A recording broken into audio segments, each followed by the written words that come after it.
तो आज मैं आपको कराने जा रही हूँ abnormalities of lipid digestion and absorption. तो सबसे पहले एबनॉर्मेलिटी क्या है? सिटोरिया। सिटोरिया के अंदर क्या हो जाएगा?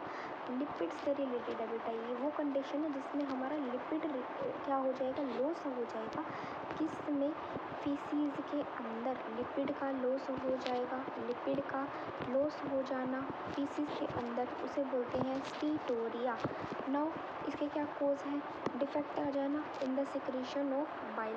बाइल के सिक्रीशन के अंदर, पैंक्रियाटिक जूस की सिक्रीशन के अंदर इंटेस्टाइन में डिफेक्ट आ जाएगा और लिपिड की एब्जॉर्प्शन में इम्पेयरमेंट आ जाएगा बाय इंटेस्टिनल सेल्स।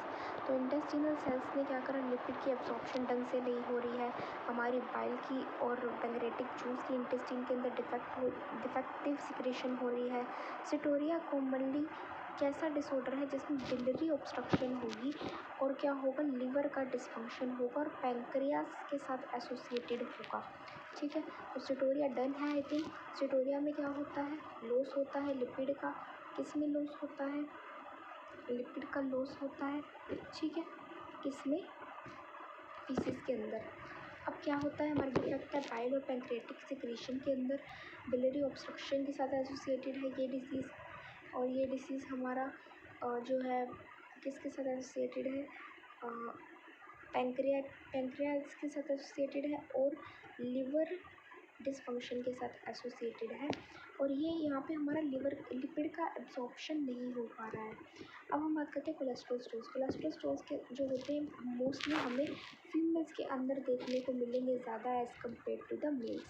और किसके एसोसिएशन में मिलेंगे? ओबेसिटी की एसोसिएशन में मिलेंगे। कोलेस्ट्रॉल स्टोन्स बेसिकली हमारे गोल ब्लैडर के अंदर इसकी फॉर्मेशन होगी। किसके अंदर?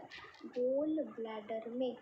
अब गोल ब्लैडर में फॉर्मेशन होगी जब हमारा लिवर बाइल प्रोड्यूस कर देगा। तो कोलेस्ट्रॉल क्या होता है? Cholesterol stones formation occur in gall bladder formed when liver secretes bile. It is mostly found in females than in males in association with obesity. अब ओबेसिटी और फैट एब्जॉर्प्शन क्या होता है बेटा? जब आप लिपिड्स का इंटेक करोगे, ठीक है, लार्जली कंट्रीब्यूट करेगा ओबेसिटी में। जब हम लिपिड का क्या करेंगे? इंटेक करेंगे तो लार्जली ओबेसिटी के अंदर ये क्या करेगा? इम्पोर्टेंट रोल प्ले करेगा। मतलब लार्जली ये ओबेसिटी में कंट्रीब्यूट करेगा। अब देख लीजिए आप, सुनिए और क्या लिखा हुआ है? As it is widely dispersed all over the world है। तो फार्माकोलॉजिकली ये क्या है? इंटरवेंशंस ये प्रिवेंट करता है लिपिड डाइजेशन और एब्जॉर्प्शन। कि लिपिड की डाइजेशन और एब्जॉर्प्शन जो है इनको प्रिवेंट करता है कौन? फार्माकोलॉजिकल इंटरवेंशन से इसमें। तो ओबेसिटी क्या होता है? ओबेसिटी जब लिपिड का इंटेक होता है तो ओबेसिटी होगी, उसको कंट्रीब्यूट करेगा और क्या हो जाएगा? It is widely dispersed all over the world. Pharmacologically interventions जो कि डाइजेशन और एब्जॉर्प्शन में लिपिड की डाइजेशन एब्जॉर्प्शन में प्रेजेंट होगा। अब पेप्टिक अल्सर्स की मैं बात करूँ तो गैस्ट्रिक अल्सर्स आ जाएंगे और कौन से? डोडोनियल अल्सर्स आ जाएंगे। अब अल्सरेशन जो होता है वो किसकी वजह से होता है? Auto digestion. ऑटो मतलब सेल्फ, तो सेल्फ डाइजेशन होगा। किसका सेल्फ डाइजेशन होगा? म्यूकोजा का सेल्फ डाइजेशन होगा बाय गैस्ट्रिक सिक्रेशन। पेप्सिन और HCl का सिक्रेशन होगा जिसकी वजह से ग्लूकोजा का क्या आ जाएगा? चेंजेस आ जाएंगे ग्लूकोजा के अंदर। ऑटो डाइजेशन ऑफ ग्लूकोजा मतलब ग्लूकोजा का ऑटो डाइजेशन होगा, सेल्फ डाइजेशन होगा ग्लूकोजा का, जिसकी वजह से गैस्ट्रिक सिक्रेशन हो जाएगी। किसकी? HCl की। और किसकी गैस्ट्रिक सिक्रेशन हो जाएगी? पेप्सिन की। HCl और पेप्सिन की गैस्ट्रिक सिक्रेशन हो जाएगी। किसकी वजह से? जब हमारे पास पेप्टिक अल्सर्स आ जाएंगे। अल्सरेशन हमारा होता है किसकी वजह से? Due to auto digestion. किसकी? म्यूकोजा की। अब in the patient gastric HCl is always present in the pyloric region of stomach and duodenum. Stomach के और डोडोनियम के पाइलोरिक रीजन के अंदर गैस्ट्रिक HCl पेशेंट्स में मिलेगा। अब गैस्ट्रिक अल्सर्स जो होंगे वो मेनली किसकी वजह से होंगे? बैक्टीरियम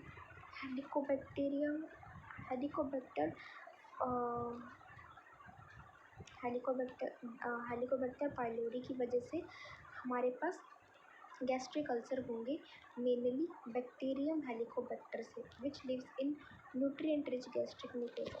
अब गैस्ट्रिक अल्सर्स है, ठीक है, तो वो कहाँ पे लोकेटेड होंगे, न्यूट्रिएंट रिच गैस्ट्रिक म्यूकोसा के अंदर गैस्ट्रिक अल्सर मिलने के न्यूट्रिएंट रिच गैस्ट्रिक म्यूकोसा में। और गैस्ट्रिक अल्सर्स जो होंगे वो हमारे पास हेलिकोबैक्टर पाइलोरी से कोज होंगे मेनली। अब हेलिकोबैक्टर पाइलोरी हमारा क्या करता है, ये इंड्यूस करता है किसको, हीरोनिक इन्फ्लामेशन स्टमक के अंदर इन्फ्लामेशन हीरोनिक वाली कौन करेगा, हेलिकोबैक्टीरियम, ठीक है, which gets expose to acid damage. और अगर स्टमक के अंदर इन्फ्लामेशन हो गया तो एसिड डैमेज हो सकता है, क्योंकि हेलिकोबैक्टर ने क्या किया, उसने इंड्यूस करा हीरोनिक इन्फ्लामेशन को, किस में, स्टमक में इंड्यूस करा हेलिकोबैक्टर ने। अगर हेलिकोबैक्टर पाइलोरी ने स्टमक के अंदर इन्फ्लामेशन कर दिया, हीरोनिक इन्फ्लामेशन कर दिया, तो वो एक्सपोज कहाँ से हो जाएगा, एसिड डैमेज। ट्रीटमेंट क्या है गैस्ट्रिक अल्सर्स का, एंटीबॉडीज़ एलिमिनेट कर सकती है, कैन एलिमिनेट हेलिकोबैक्टर पाइलोरी। तो समझ में आ गया। पैप्टिक अल्सर्स क्या होते हैं, जिसके पास गैस्ट्रिक और डुओडेनल अल्सर होते हैं, और जो कि अल्सरेशन हमारा किसके अंदर होता है, किसकी वजह से होता है, ऑटोडाइजेशन होता है म्यूकोसा का by gastric secretion pepsin and excel. और पेशेंट के अंदर गैस्ट्रिक और एक्सेल, और जो हमारे पास गैस्ट्रिक एक्सेल है वो कहाँ मिलता है, pyloric region of the stomach के अंदर, और डुओडेनम के अंदर मिलेगा। गैस्ट्रिक अल्सर्स किसकी वजह से होते हैं, हेलिकोबैक्टर पाइलोरी, इसकी वजह से हेलिकोबैक्टर पाइलोरी हीरोनिक इन्फ्लामेशन करेगा, जो कि एक्सपोज हो जाएगा टू एसिड डैमेज, ठीक है। एंटीबॉडीज एलिमिनेट कर देंगे किसको, हेलिकोबैक्टर पाइलोरी को। ये ट्रीटमेंट है गैस्ट्रिक अल्सर्स का। और एक पॉइंट और बताना भूल गई कि gastric ulcers is mainly caused by bacterium Helicobacter pylori which lies in nutrient rich gastric mucosa, उसमें लिव करता रहता है। Pancreatitis, itis word stand for the inflammation, मैंने आपको बहुत बार बताया है। सो पैंक्रियाटाइटिस मतलब inflammation of the pancreas. So acute pancreatitis, अगर पैंक्रियाटाइटिस एक्यूट होगी तो ये किसकी वजह से होगी, ऑटोडाइजेशन ऑफ पैंक्रियास का ऑटोडाइजेशन हो जाएगा due to the unusual conversion of zymogens into the active enzymes by trypsin. zymogens का क्या हो जाएगा, कन्वर्जन हो जाएगा, कैसे वाला, अनयूजुअल कन्वर्जन हो जाएगा, ठीक है, किस एंजाइम से, ट्रिप्सिन एंजाइम से, जो कि एक्टिव एंजाइम है। नॉर्मली ये प्रेजेंटेड होगा बाय ट्रिप्सिन इनिबिटर, ठीक है, प्रिवेंटेड होगा ट्रिप्सिन इनिबिटर से।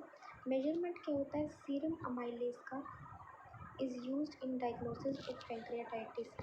पैंक्रियाटाइटिस की डायग्नोसिस के अंदर सीरम अमाइलेज यूज़ है। सीरम अमाइलेज किसको मेज़र करता है, पैंक्रियाटाइटिस को, ठीक है। नाउ अब क्या है, एक्सेसिव कंजप्शन ऑफ अल्कोहल, अगर आप लंबे समय तक फॉर लॉन्गर टाइम में अल्कोहल का कंजप्शन करो बहुत मात्रा में, तो हमारे पास क्या हो जाएगा, क्रोनिक पैंक्रियाटाइटिस।